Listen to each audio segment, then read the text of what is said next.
Corona virus को हमारे आज के दौर का बदतरीन क्राइसिस करार दिया जा रहा है सेहत-ए-आमा के एतबार से और ग्लोबलाइजेशन के लिए एक बहुत बड़ा धचका। हमारे साथी असदुल्ला खालिद इस वक्त हमारे साथ हैं जो इस वक्त जो मौशी सूरत हाल बन रही है उस पर नज़र रखे हुए हैं।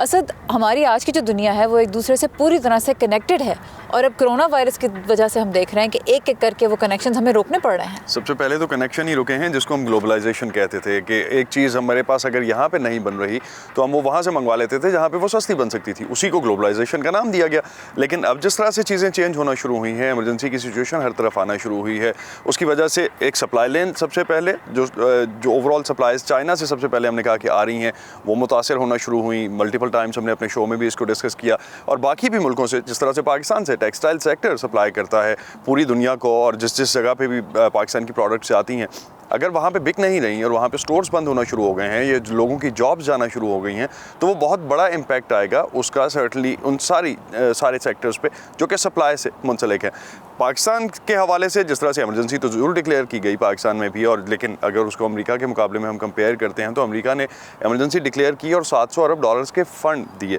इसी तरह से बाकी गवर्नमेंट्स को भी अगर हम देखते हैं, इजिप्ट ने फॉर एग्जांपल 3% अपना जो इंटरेस्ट रेट है वो नीचे कर दिया। अमेरिका ने, फेड ने अपना इंटरेस्ट रेट जो है वो 0 कर दिया just to support at this time. इसको ये भी कहा जा रहा है तजियाकारों की जानिब से कि शायद बहुत ज़्यादा पैनिक है जिसकी वजह से स्टॉक मार्केट्स में हमें उसका रिफ्लेक्शन नज़र आता है, लेकिन कुछ ना कुछ हो ज़रूर रहा है। एफर्ट ज़रूर की जा रही है कि जो लोग इस वक्त अगर ले ऑफ होते हैं, ख़ास तौर पे जिनको हम डेली वर्कर्स कहते हैं, अगर उनको काम नहीं मिलता तो वो रहेंगे कैसे और उनके लिए मेडिकल बेनिफिट्स जो हैं या उनके घर की ग्रोसरीज जो हैं वो कहाँ से आएंगी। राइट, तो ऐसा क्राइसिस है जिससे सिर्फ बड़े मुल्क, बड़ी मईशत और बड़े कारोबार मुतासर नहीं हो रहे बल्कि ये इंडिविजुअल सतह पे भी, इनफरादी सतह पे भी लोगों को मुतासर कर रही है। तो जो मौशी माहिरीन हैं वो क्या मशवरा दे रहे हैं कि जो छोटे कारोबार हैं उनको प्रोटेक्शन देने के लिए क्या करना चाहिए हुकूमतों को? अभी तो जब से सबसे माहिरीन जो ज़्यादा हैं उनकी एक जगह पे तो मुत्तफ़िक हैं वो कि गवर्नमेंट जो हैं उनको सपोर्ट करना पड़ेगा इस वक्त अपने छोटे कारोबारों को। एटलीस्ट इस हद तक ज़रूर सपोर्ट करना पड़ेगा कि उनके जो रेगुलर एम्प्लॉयज़ हैं या जो उनके जितने भी एम्प्लॉयज़ उनके साथ काम करते हैं उनको इतनी तनख्वाह मिल सके कि वो अपने कारोबारी ज़िंदगी चला सकें।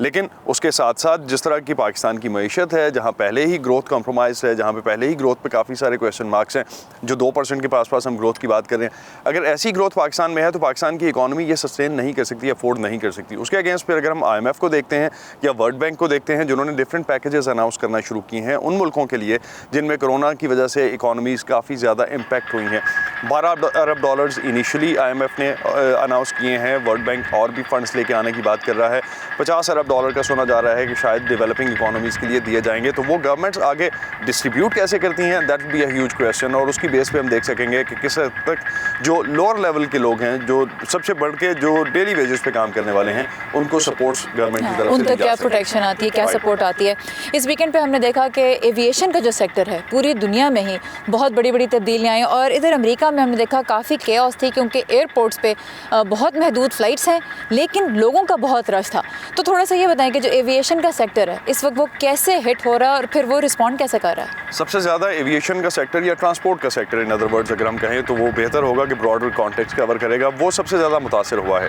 तकरीबन 7000 के लगभग फ़्लाइट्स जो हैं अब तक कैंसिल हुई हैं। और अगर हम ओवरऑल देखते हैं दुनिया भर में, इन फ़्लाइट्स की कैंसिलेशन की वजह से आपकी टूरिज़म पे इम्पैक्ट आएगा। इन फ़्लाइट्स की कैंसिलेशन की वजह से आपका जो कम्युनिकेशन सेक्टर है, जिसमें आप हॉस्पिटैलिटी इंडस्ट्री आती है, जिसमें आपके होटल्स आते हैं, रेस्टोरेंट्स आते हैं, आपकी ओवरऑल जितना टूरिज़म का बिज़नेस इससे लिंक्ड होगा। DC में सिर्फ हम जिस तरह से लास्ट वीक भी बात कर रहे थे कि तकरीबन 6 अरब डॉलर का लॉस तो सिर्फ DC में चाइनीज़ टूरिस्ट जो हैं उनके ना आने की वजह से होगा। तो sector wise impact banking sector पे बहुत ज़्यादा इम्पैक्ट आ रहा है, टूरिज़म और सर्टनली इसको हमने डिस्कस कर लिया, टेक्सटाइल सेक्टर या इंडस्ट्रीज़ जहाँ पे कंज्यूमर ख़त्म हो जाएगा या मॉल्स या मार्केट्स बंद होना शुरू हो जाएंगी तो वहाँ पे कंज्यूमर नहीं रहेगा तो सर्टनली उसका इम्पैक्ट नज़र आएगा हमें।